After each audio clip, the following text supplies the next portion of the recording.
தாம் ஆட்சிக்கு வந்த பிறகு தோண்ட தோண்ட ஊழல்கள் வந்து கொண்டே இருப்பதாக கூறியுள்ள முதலமைச்சர் விஜய், கரூரில் பழையை போட்டுவிட்டு அரசியல் ஆதாயமும் தேடினார்கள் எனவும், காலத்திற்கும் திமுக எழ முடியாத அளவிற்கு மக்கள் மறுபடி கொடுக்க வேண்டும் எனவும் தெரிவித்துள்ளார். இந்த திருட்டு திமுக ஆட்சியை வச்சுக்கிட்டு ஊரடிச்சு ஒலையில போட்டு இந்த கொள்ளையை அடிச்சதுனால தான் உங்க கரூர் கம்பெனி ஓனர் ஒருத்தர் எங்க எங்க இருக்காருன்னே தெரியாம ஓடு ஓடு ஓடு ஓடு ஓடு ஓடு ஓடு ஓடு வராம் பாரு வேட்டக்காரன் ஓடினே இருக்கிறாரு. இன்னொருத்தர் ஃபாரின்ல போய் ஒளிஞ்சுக்கிட்டார். ஃபாரின் ஸ்டாலின் சார்ன்னு நினைச்சிட போறீங்க, அவர் இல்லை. எனக்கு எப்பவுமே ஸ்டாலின் சார் மேல ஒரு தனி பாசம் ஒன்று உண்டு. அவர் கிடையாது, இவர் வேற. சிங்கப்பூருக்கு செக்கப்புக்கு போனார்ல அவரு. இன்னும் தோண்ட தோண்ட எத்தனை பேர் மாட்ட போறாங்களோ தெரியல.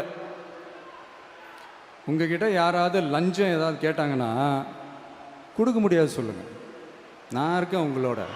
அப்படியே யாராவது ஃபோர்ஸ் பண்ணாங்கன்னா, இது எங்க மகன், எங்க புள்ள, எங்க அண்ணன், எங்க தம்பி, எங்க விஜய், எங்க விஜயோட ஆட்சின்னு ஸ்ட்ராங்கா சொல்லுங்க.